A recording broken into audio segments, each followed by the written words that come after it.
Hello friends, स्वागत है आपका आपके अपने YouTube channel learning by doing में। और आपने अभी तक हमारा चैनल सब्सक्राइब नहीं किया तो सब्सक्राइब कर दीजिए और बेल आइकन को भी दबा दीजिए। मूव करते हैं मोटिवेशन कोट पे।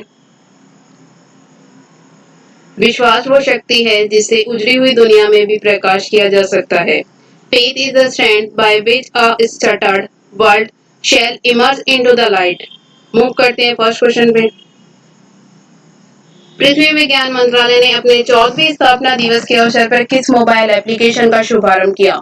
विच mobile app was launched by the Minister of Earth Science on the occasion of its 14th Foundation Day? Option है मौसम, जलवायु, प्राकृतिक तापमान।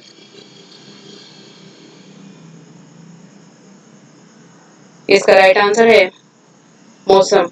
पृथ्वी विज्ञान मंत्रालय के स्थापना दिवस के मौके पर पृथ्वी विज्ञान मंत्री डॉक्टर हर्षवर्धन ने मौसम मोबाइल ऐप की शुरुआत की है। यह ऐप देश भर के 800 स्थानों के मौसम का हाल बताएगा। Next question. भारत सरकार ने चीन पर एक और डिजिटल स्ट्राइक करते हुए कितने ऐप्स पर प्रतिबंध लगा दिया है? How many apps has been banned by the Indian government with another digital strike on China? Option है 50, 55, 65, 47।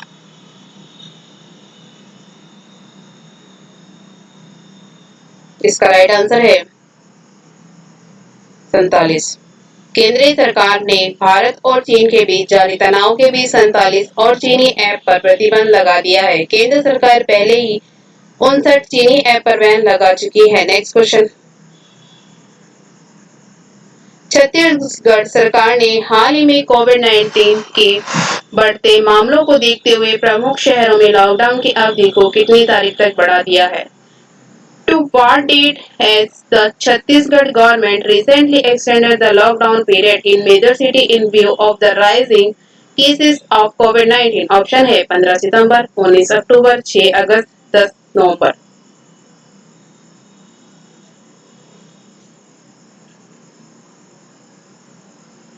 इसका राइट आंसर है 6 अगस्त, 6 अगस्त। छत्तीसगढ़ सरकार ने कोरोना वायरस के संक्रमण को रोकने हेतु 6 अगस्त तक लॉकडाउन बढ़ाने का फैसला किया है। कलेक्टरों को जिले की परिस्थितियों के हिसाब से लॉकडाउन का फैसला करने के निर्देश दिए गए हैं। Next question. प्रधानमंत्री नरेंद्र मोदी ने हाल ही में वीडियो कॉन्फ्रेंसिंग के जरिए कोविड-19 परीक्षण की कितने अत्याधुनिक परीक्षण प्रयोगशालाओं का शुभारंभ किया? How many state-of-the-art testing laboratories of COVID-19 were launched by Prime Minister Narendra Modi recently through video conferencing? Option है 4, 3, 5, 7।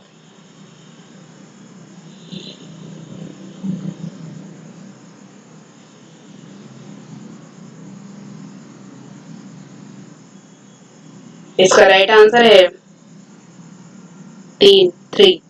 ये प्रयोगशालाएं भारतीय आयुर्विज्ञान अनुसंधान परिषद ICMR के अंतर्गत नोएडा, मुंबई और कोलकाता में राष्ट्रीय संस्थानों में स्थित हैं। इन अत्याधुनिक प्रयोगशालाओं से परीक्षण क्षमता में बढ़ोतरी होगी। Next question.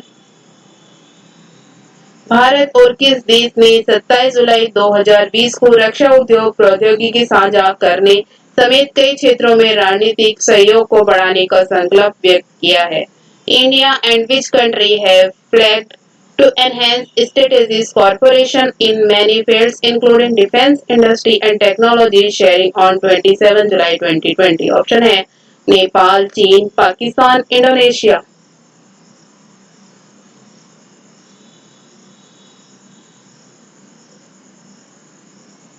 इसका राइट आंसर है इंडोनेशिया। भारत और इंडोनेशिया ने रक्षा उद्योग और रक्षा प्रौद्योगिकी की पहचान सहयोग के संभावित क्षेत्रों के तौर पर की। बयान में कहा गया कि रक्षा मंत्री राजनाथ सिंह और इंडोनेशिया के रक्षा मंत्री प्राबोवो सुबियांतो ने इन क्षेत्रों में द्विपक्षीय सहयोग को और मजबूत करने को लेकर अपनी प्रतिबद्धता जाहिर की है। Next question. भारत ने हाल ही में बांग्लादेश को कितने ब्रॉडगेज डीजल इंजन सौंपे हैं? How many broad gauge locomotives has India recently handed over to Bangladesh? Option है 15, 20, 25, 10।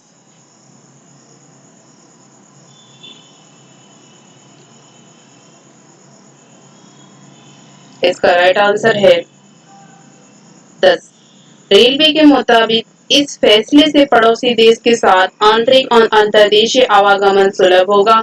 भारत ने 27 जुलाई को बांग्लादेश को 10 बोर्डगेज डीजल इंजन सौंपे हैं। नेक्स्ट क्वेश्चन,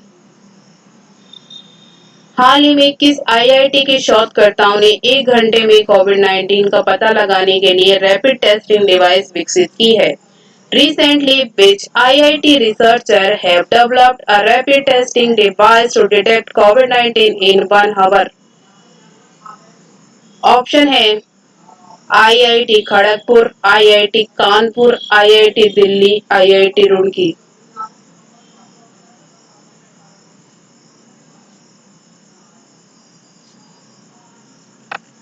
इसका राइट आंसर है आईआईटी खड़गपुर। आईआईटी खड़गपुर के शोधकर्ताओं ने एक नई कम लागत वाली पोर्टेबल डिवाइस विकसित की है। यह पोर्टेबल डिवाइस जो कोविड-19 का परीक्षण कर सकती है और 1 घंटे में परिणाम दे सकती है। नेक्स्ट क्वेश्चन, निम्न में से किस संस्था के एक रिपोर्ट में कहा गया कि कोरोना संकट के चलते दक्षिण एशिया के 2.2 करोड़ बच्चे प्रारंभिक शिक्षा से वंचित हो रहे हैं? Which of the following institutions has reported that 2.2 million children in South Asia are being deprived of elementary education due to corona crisis? Option है UNICEF, UN, WHO, NATO.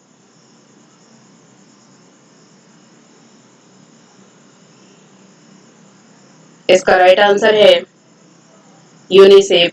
Corona virus महामारी फैलने के कारण भारत सहित दक्षिण एशियाई देशों के करीब 2.2 करोड़ बच्चे प्रारंभिक शिक्षा से वंचित हो गए हैं। यह बात यूनिसेफ के नए अध्ययन की रिपोर्ट में सामने आई है। नेक्स्ट क्वेश्चन, दिल्ली की लॉकडाउन प्रभावित अर्थव्यवस्था को पुनर्जीवित करने के लिए नौकरी चाहने वालों और नौकरी देने वालों के लिए हाल ही में दिल्ली सरकार द्वारा शुरू किए गए पोर्टल का नाम बताइए।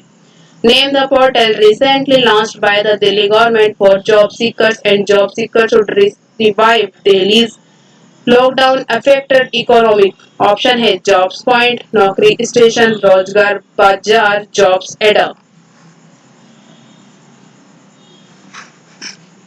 इसका राइट आंसर है रोजगार बाजार।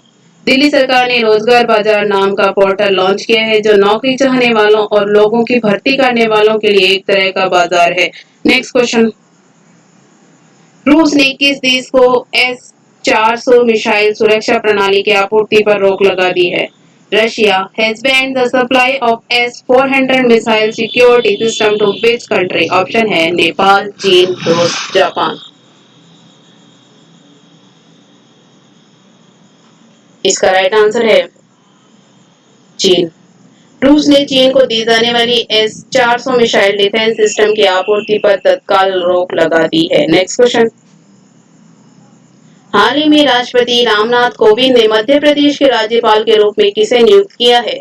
Recently appointed President Ramnath Kovind as the Governor of Madhya Pradesh. Option है आनंदीबेन पटेल, फागू चौहान, जगदीप धनखड़, रमेश बिस।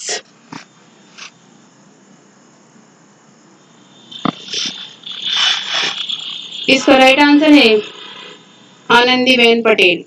आनंदीबेन पटेल पहले भी मध्य प्रदेश की राज्यपाल रह चुकी हैं। वे उत्तर प्रदेश की राज्यपाल बनने से पहले 23 जनवरी 2018 से 28 जुलाई 2019 तक मध्य प्रदेश की राज्यपाल रही थी।